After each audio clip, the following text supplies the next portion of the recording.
So in last video we visited Gujarat, and to see which state we are visiting in this video, keep watching.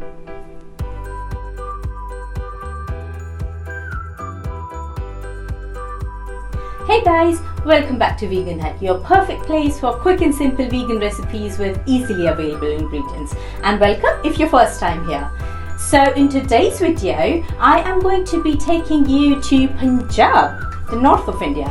In last video we went to west of India, and in today's video we are going to go to north of India. And to see what I'm making in the video today, hang in there.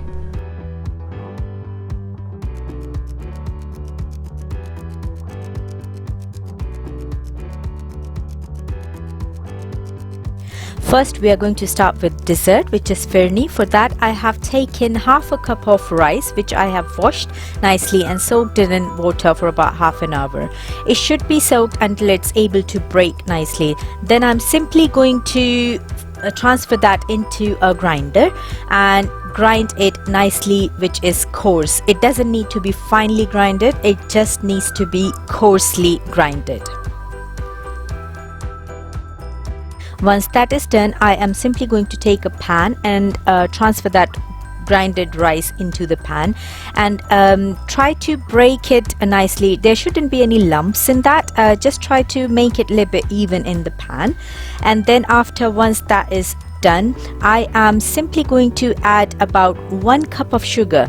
The proportion here, guys, very important. So you have taken half cup of rice and you are taking 1 cup of sugar with that, and along with that you will need about 1 liter of milk. Here I am taking almond milk, which is unsweetened. You can take any milk of your choice.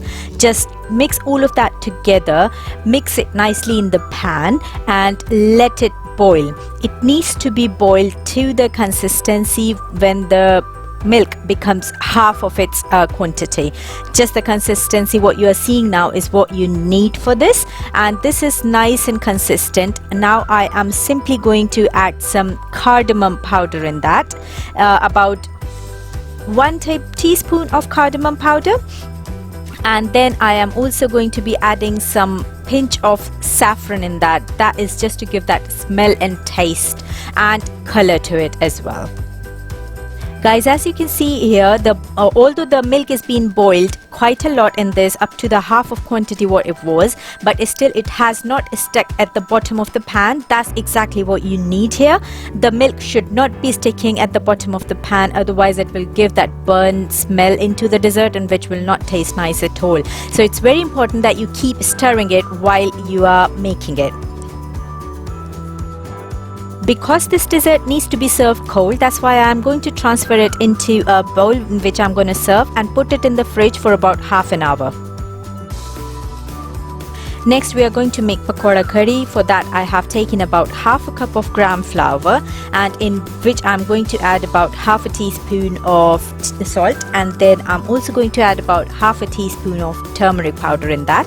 Once that is done, I'm just going to add little water at a time and mix it thoroughly. Nicely mix it thoroughly until you gain desired consistency, which is about this sort of consistency. Once you have got that, just stop adding water into it.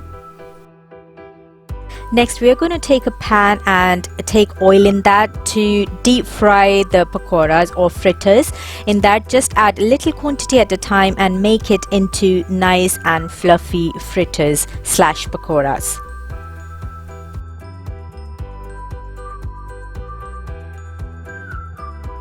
Make sure you keep rotating it for even cooking. Once the pakoras are done, just simply take it out in the cold water. Make sure, guys, you take it out in the cold water and not on the kitchen towel. This is very important to achieve that fluffiness and softness in the pakoras in the curry. Otherwise, it's going to be very hard and very doughy in the middle of the pakoras.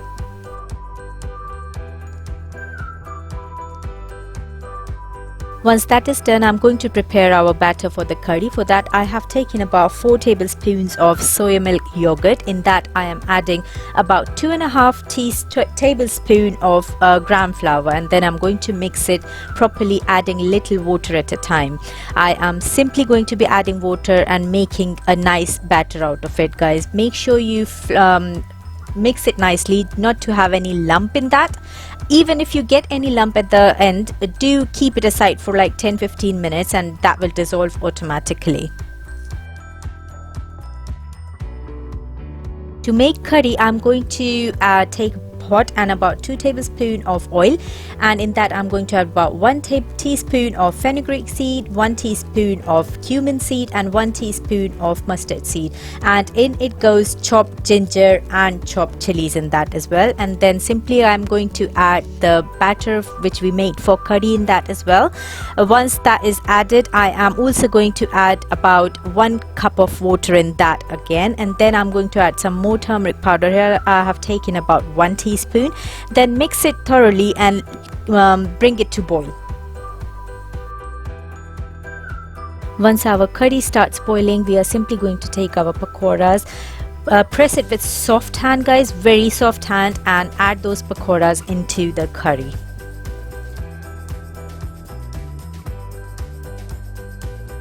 Once that is done, add some coriander leaves on there and simply mix it and let it cook for at least 10 minutes. Next, we are going to prepare chole or chickpeas curry. For that, we are going to need about 1.5 can of chickpeas which I have washed and drained, and then we are also going to need about 2 teaspoons of ginger garlic chili paste, and then we are going to need about 3 medium grinded onions, red onions, and then we are going to need about 3/4 can of peeled plum tomatoes which I have grinded. Then our spices, we are going to need coriander powder, turmeric powder, chili powder, garam masala. Then we are also going to need some cloves and also cinnamon stick, and we are also going to need some peppercorns as well. And then after, for the tempering, we are also going to need some cumin seeds.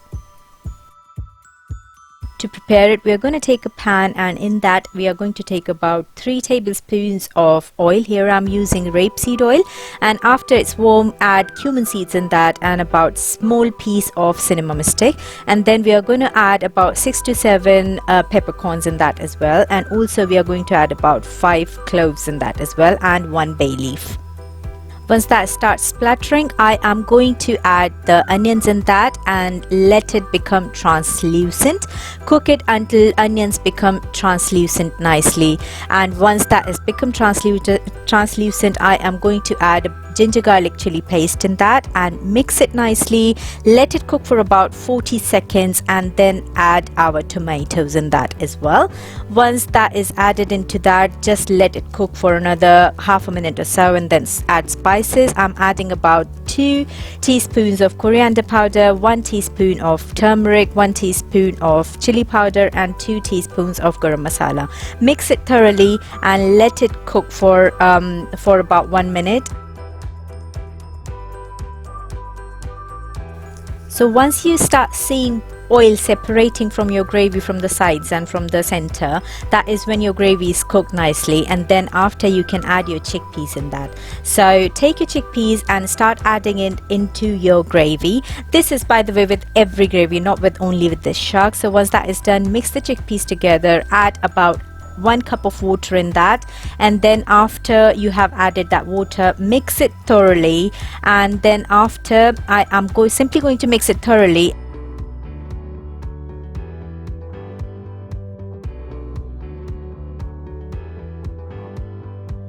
Then after, I'm going to add about 1 teaspoon of salt in that, and then again I'm going to mix it, and at this point I realize water is less, so I've added about half a cup of water in that, and then let it cook for about 5 minutes. After, just take the lid off and check if it's done. At this point I can say that my chickpeas are completely done. I am then simply going to add some coriander leaves on the top, and that's it, guys. That is all done. I am now going to transfer it into a bowl to serve, and that's it. Chickpeas are all done.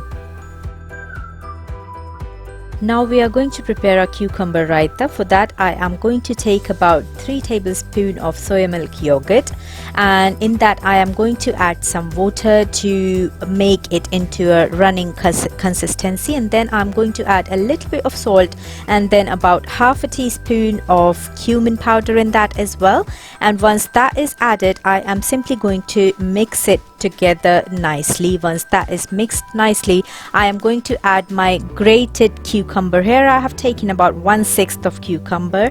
For this amount of yogurt it's enough, and then I'm simply going to add that into yogurt, and that's it. And then after, I am going to mix the cucumber nicely with the yogurt until it's mixed properly, and then in that I'm going to add some coriander leaves again, and then mix it again and put it on one side to be served.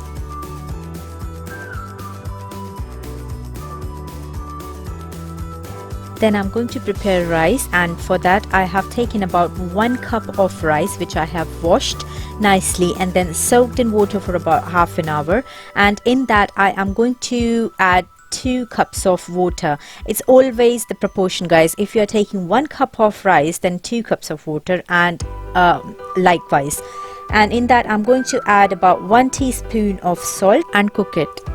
Then we are going to prepare Bhature, which is one type of bread, and for that I have taken 1 cup of plain flour. In that I am adding 1 teaspoon of salt, and also I am adding about 1.5 teaspoon of yogurt in that. Here I have taken again soy milk yogurt, and in that I am going to be adding about 3 tablespoons of water.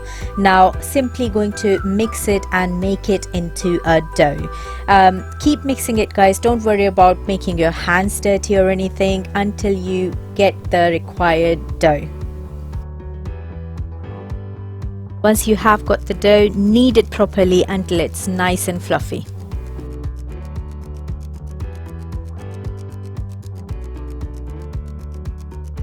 Then after, add about 1/4 teaspoon of oil into it to make the dough contained nicely. Now we are going to roll it into a flatbread, and we are going to deep fry it.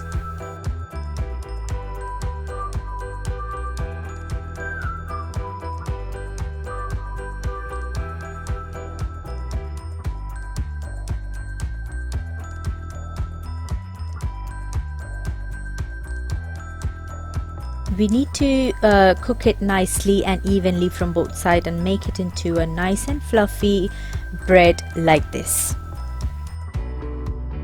Just be careful, guys, when you're doing this, because the oil is very hot, so just please be careful. If you are trying this at home, be a little bit away from the oil while you are making these breads. It could be dangerous, so just keep yourself safe.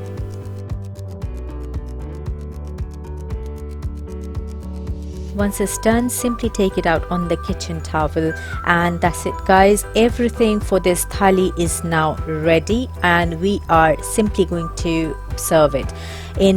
I am serving here a chickpeas curry, or chole as they say in Punjabi, and then after I am going to serve the raita or yogurt dish, if you can say that. Here remember, I have put coriander leaves in every dish here apart from the sweet, obviously. If you don't want to use coriander leaves, just use parsley if you want. That is good for this as well. And now I'm simply serving the curry into my bowl as well, and I am then going to be putting my bhatura in the plate as well. I am now garnishing my dessert with some chopped pistachios, chopped cashews, and some sultanas as well. I am then going to garnish my chole, raita and curry with some coriander leaves as well, just to give that little color and flavor to the dish and also to the salad as well. And that's it. It's all ready to be served.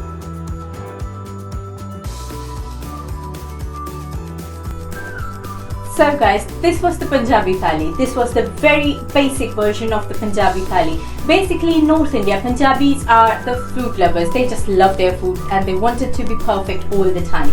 So as I said, this was the very basic version of the Punjabi Thali. So let me know in the comments down below if you would like me to do an extended version of this. And also let me know in the comments down below if you have any suggestions for me as well. I would be really happy to know anything. Give this video a thumbs up if you have liked it. Consider subscribing my channel if you would like to see more videos from my channel. And having all that said, eat healthy, stay healthy. Take care.